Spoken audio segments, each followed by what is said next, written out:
US President Donald Trump dominated headlines after he and his wife Melania Trump tested positive for COVID-19. Amid Trump's health scare, top White House officials have taken a call to block strict new federal guidelines for the emergency release of a coronavirus vaccine.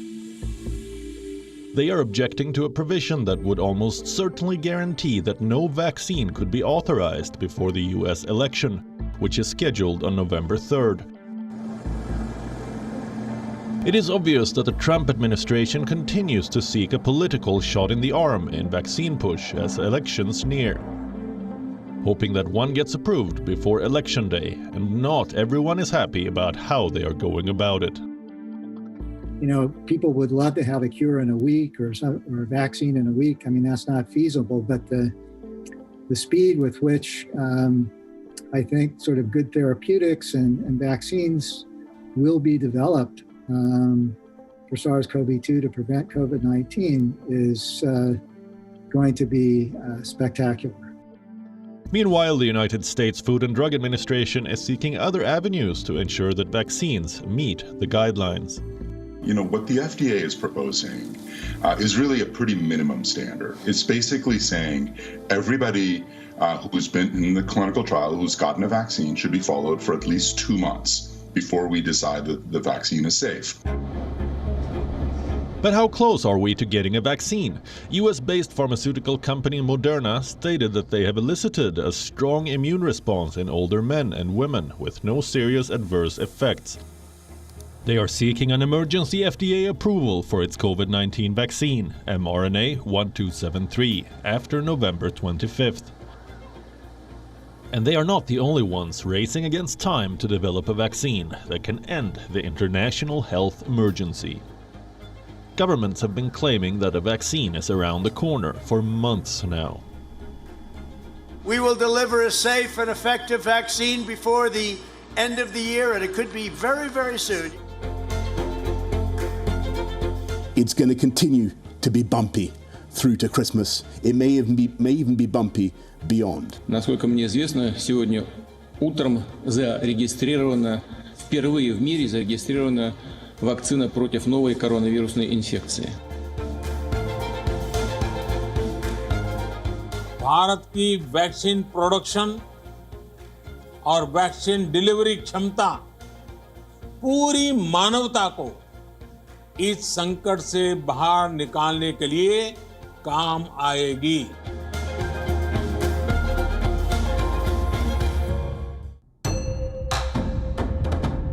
The truth is that 10 months into the coronavirus pandemic, no vaccine has been approved yet. Here's a quick snapshot of how the leading vaccine projects are progressing. In all, about 142 vaccines are in the preclinical stage. 35 vaccines entered phase 1 with small-scale trials. 19 made it to phase 2, which involves expansion of vaccine trials. And 11 vaccines were tested during large-scale efficacy trials in phase 3. So when will the world get a vaccine? Who will get it first? Who will get it last? How will it reach every person on this planet? And most importantly, can a COVID-19 vaccine really end the pandemic? Let's find out.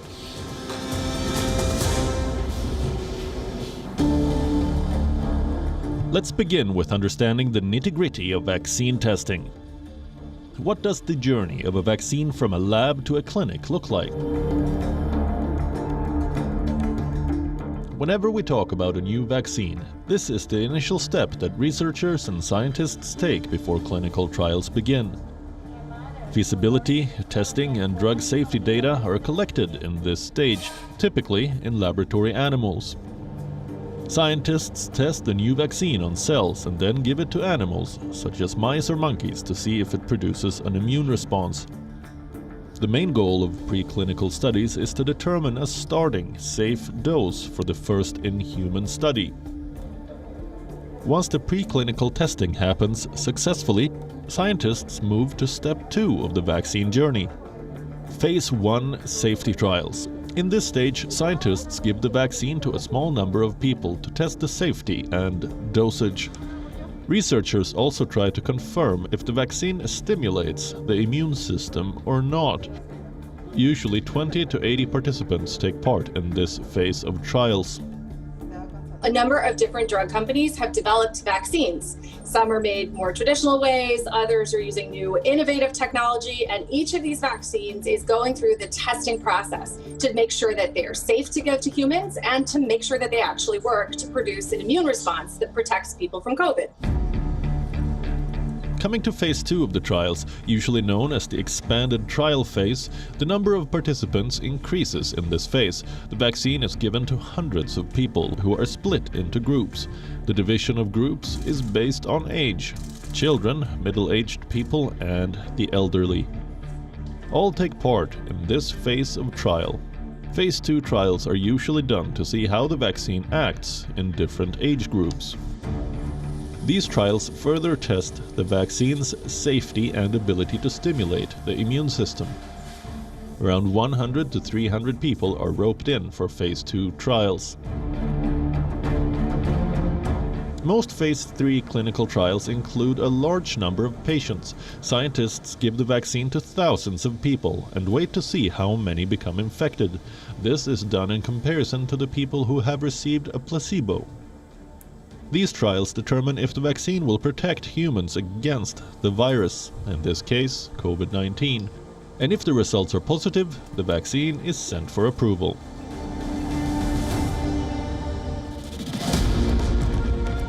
Once a vaccine is sent for approval, regulators in different countries review the trial results. They then decide whether to approve the vaccine or not.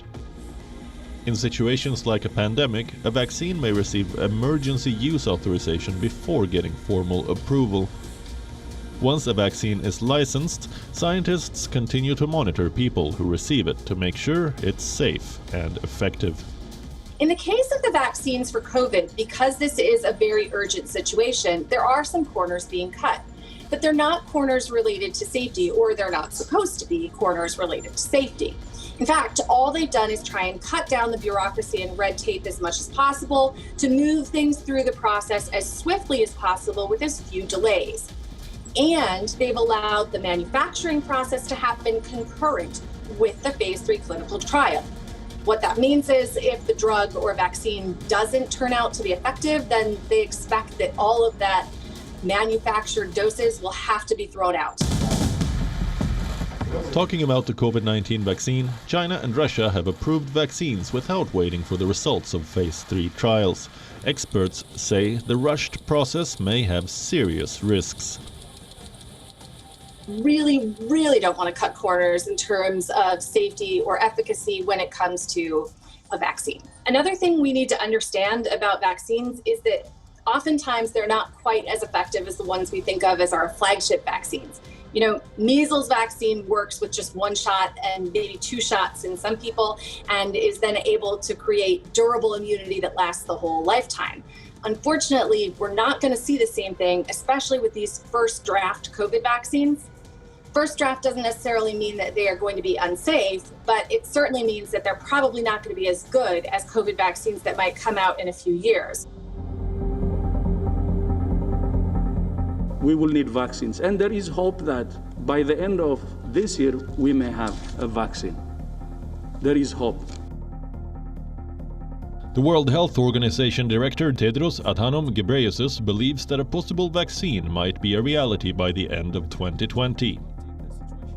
9 experimental vaccines are in the pipeline of the WHO-led COVAX Global Vaccine Facility. So when can you expect to get a jab in the arm?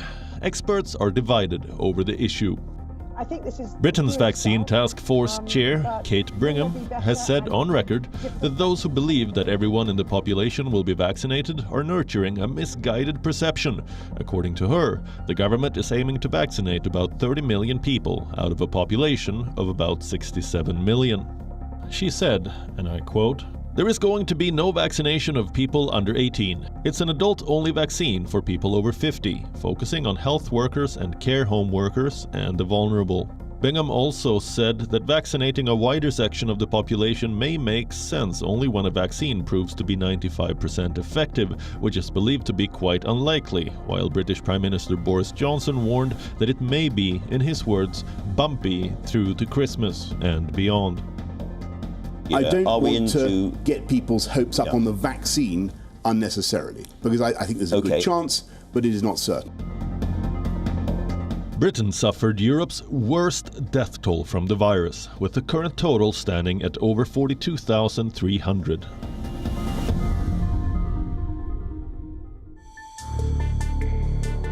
Meanwhile, with an aim of speeding up any approval process in the region for a vaccine, the European health regulator has started reviewing data on 2 vaccines in real time.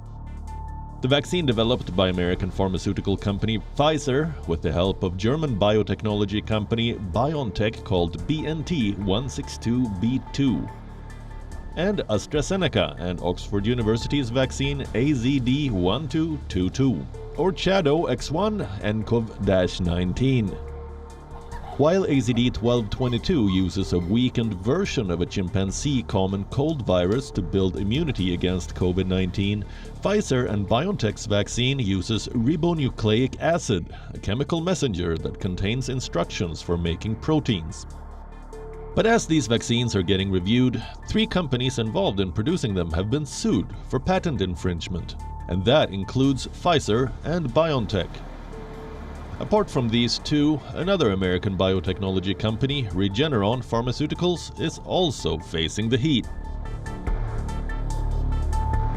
US-based Allele Biotechnology and Pharmaceuticals filed 2 lawsuits against the trio, alleging that Pfizer and BioNTech, with its investigational COVID-19 vaccine BNT162 and Regeneron's REGN-COV2 were developed using Allele's substance Neon green fluorescent protein without their permission and without paying royalties for it.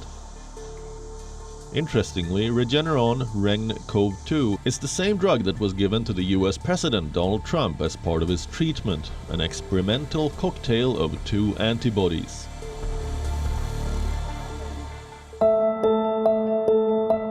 India, the world's second worst affected country by coronavirus. As cases continue to surge, the country hopes to receive up to 500 million doses of coronavirus vaccine by July 2021. Our rough estimate and target would be to receive and utilize 400 to 500 million doses, covering approximately 20 to 25 crore people by July 2021. The government is working round the clock to ensure that there is a fair and equitable distribution of vaccines once they are ready.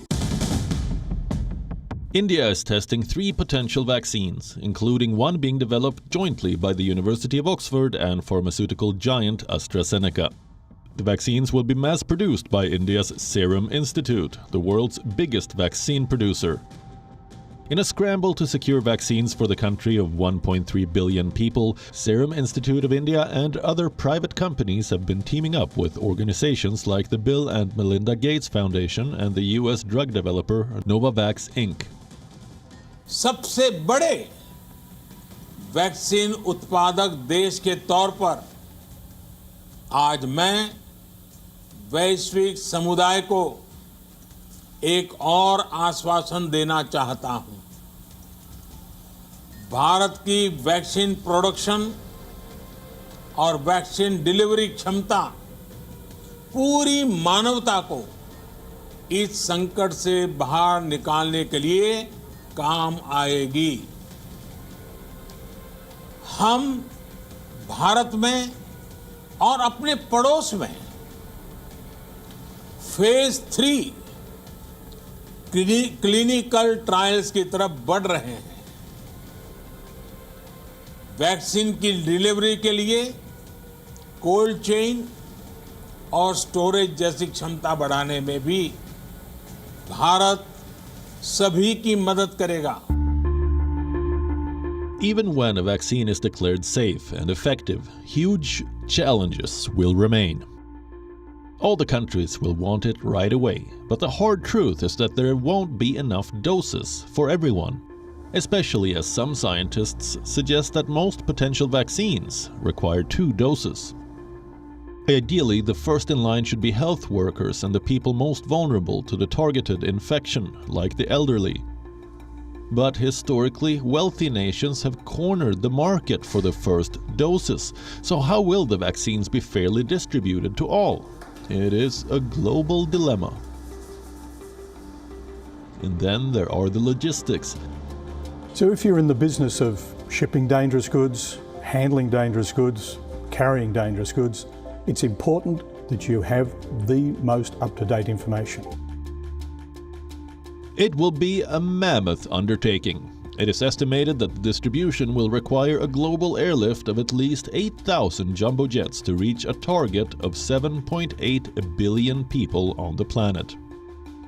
The vaccines may require a typical temperature of 2 to 8 degrees Celsius, the range used for transporting drugs.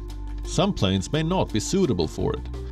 Once these Boeing 747s land, the vaccines will need to be stored at specialized drug facilities. Airports will have to build them. This entire calculation is based on the assumption that people will need to be inoculated only once. But what about those who may need multiple doses? That would increase the overall burden on airlines.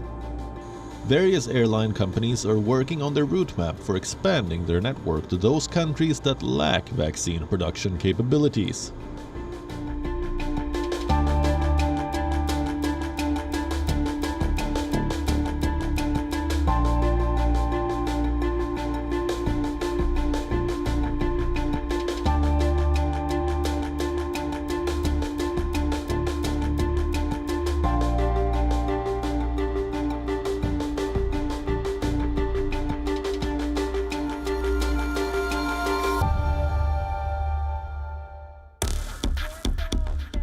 On October 2nd, Venezuela received its first shipment of Russia's Sputnik V coronavirus vaccine for stage 3 clinical trials.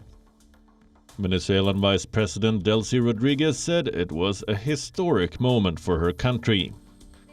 At a ceremony at the airport where the consignment of vaccines was unloaded, Rodriguez praised Russian President Vladimir Putin for bringing what she called relief to the world through the development of the vaccine.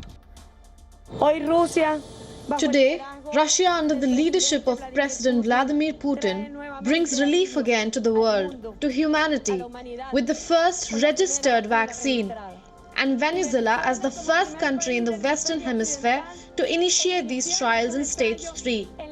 We are then formally receiving the first batch of vaccines. Russia's vaccine uses a form of the virus that causes the common cold, modified to carry genes for the spike protein that coats the coronavirus, as a way to prime the body to recognize if a real COVID-19 infection comes along. But Moscow's enthusiasm for Sputnik V has faced criticism from international medical experts who caution that the trials to date have been insufficient.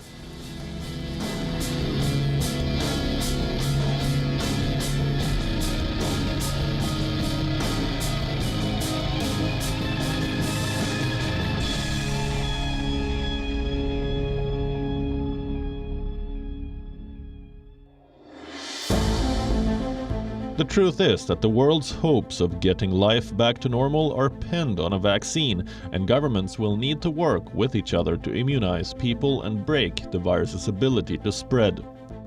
If these vaccine trials are successful, we can produce and distribute it here at home. And when we find that vaccine, it must be available to everyone.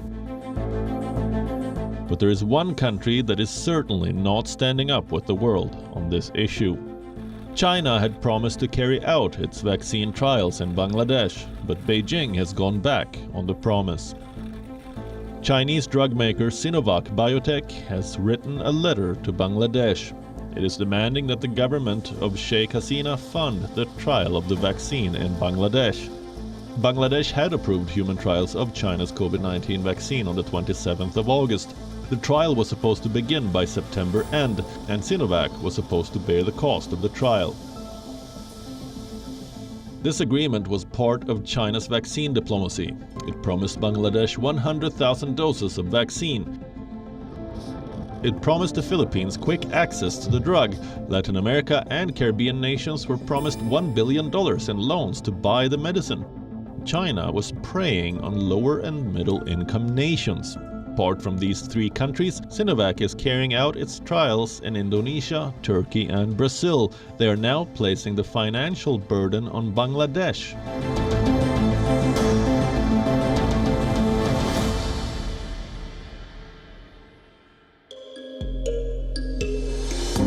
This brings us to the next point: monopolizing. In 1997, the highly active antiretroviral therapy became the new treatment standard for AIDS. It caused a 47% decline in death rates. But the high price of this drug sparked an outcry as millions in Africa and other regions who couldn't afford them died. Could something like this happen again? Well, did you know that wealthy countries have already locked up more than 1 billion doses of coronavirus vaccines? Experts worry that the rest of the world will be at the back of the queue in the global effort to defeat the pathogen. On September 25th, there were some sharp exchanges between China, Russia and the US at a virtual event titled Post-COVID-19 Global Governance. Rules must be followed and commitments must be kept.